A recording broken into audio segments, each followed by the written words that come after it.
Les droits de douane. Les droits de douane, depuis un certain moment, vous entendez les droits de douane. Alors, Donald Trump et son administration auraient utilisé l'intelligence artificielle pour pouvoir indexer quel pays doit payer quel pourcentage, quel pays doit payer tant de pourcentage. Alors, déjà, si on se posait la question, qu'est-ce qu'un droit de douane ?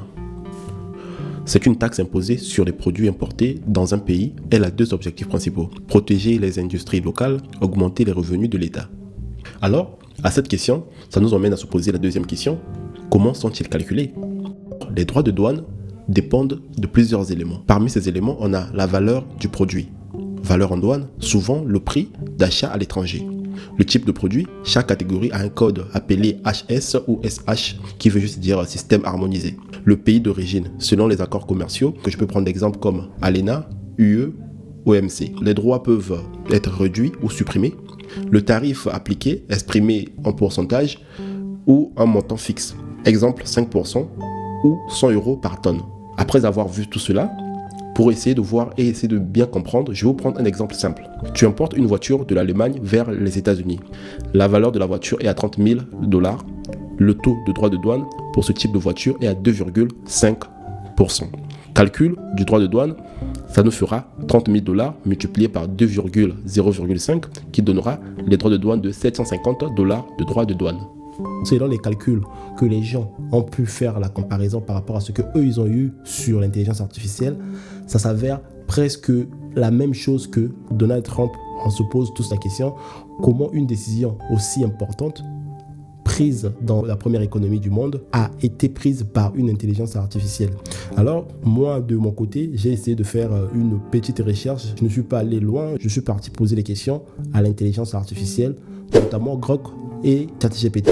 C'est à travers ces questions que j'ai pu avoir des réponses. On va essayer de voir est-ce que l'administration Trump a réellement utilisé l'intelligence artificielle pour pouvoir prendre cette décision aussi importante.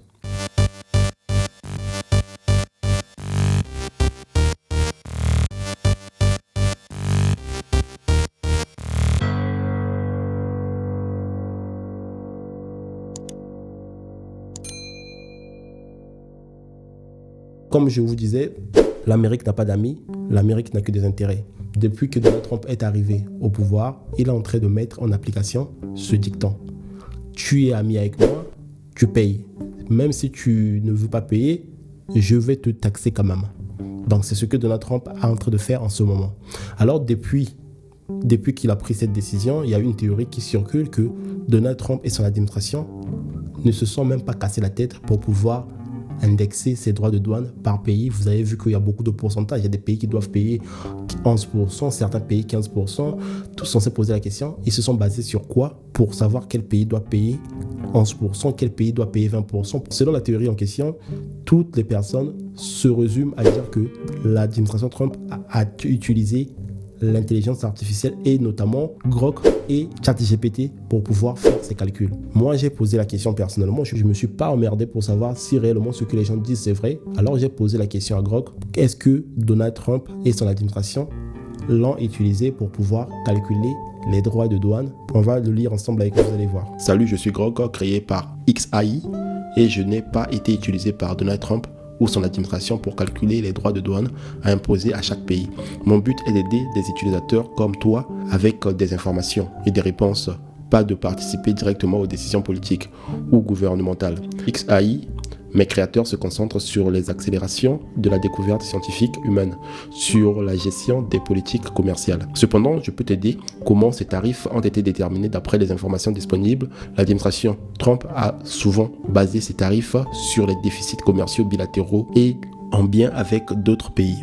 Il prenait le déficit commercial des États-Unis avec un pays, le divisait par la valeur totale des importations en provenance de ce pays, puis ajustait parfois ce pourcentage, par exemple, en le réduisant de moitié. Pour fixer un taux tarifaire avec un minimum de 10%, c'était une méthode assez directe, mais critiquée pour ne pas refléter toute la complexité du commerce international.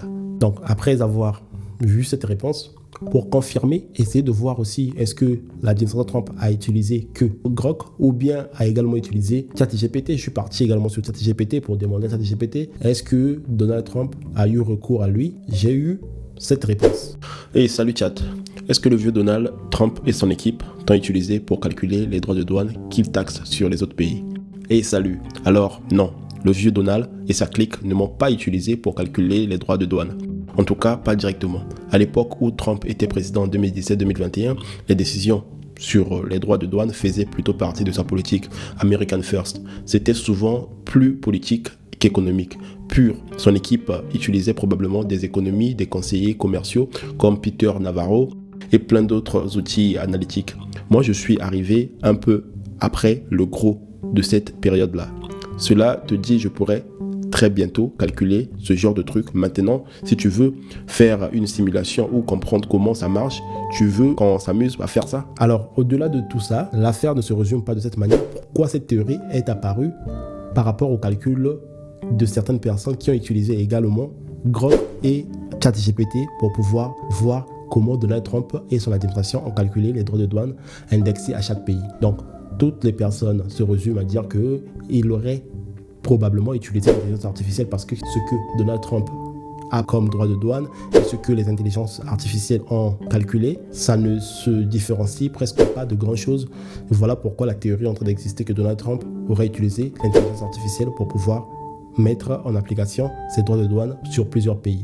Même si aujourd'hui beaucoup de gens sont choqués de se dire comment un si grand pays comme les États-Unis avec une grande administration prendre des décisions aussi importantes en utilisant l'intelligence artificielle, ça semble être une insulte à plusieurs de leurs partenaires, notamment l'Union européenne qui a été taxée à plus de 20% et la Chine par exemple qui est actuellement taxée à 34% et même le Japon 24%, l'Inde 46%. 67%, that's tariff. So we're going to be charging a discounted reciprocal tariff of 34%. United Kingdom 10% and we'll go 10%. So we'll do the same thing. The European Union, very friendly. They rip us off. It's so sad to see. It's so pathetic. 39%, we're going to charge them 20%, so we're charging them essentially half. Vietnam, great negotiators, great people. They like me, I like them. The problem is they charge us 90%. We're going to charge them 46% tariff. Japan, 46%. They would charge us 46% and much higher for certain items like cars, little items like cars. 46%, we're charging them 24%. South Africa, 60%, 30%, and they've got some bad things going on in South Africa. If you look at Switzerland, 61% to 31%. Concernant cette théorie que Donald Trump n'a même pas bossé, n'a même pas tenu compte de l'incident que ça pourrait avoir à l'économie mondiale. Alors, moi, j'aimerais juste savoir qu'est-ce que vous en pensez. Et voilà, et je vous dis, on se revoit prochainement pour une prochaine vidéo. Ça bouge pas.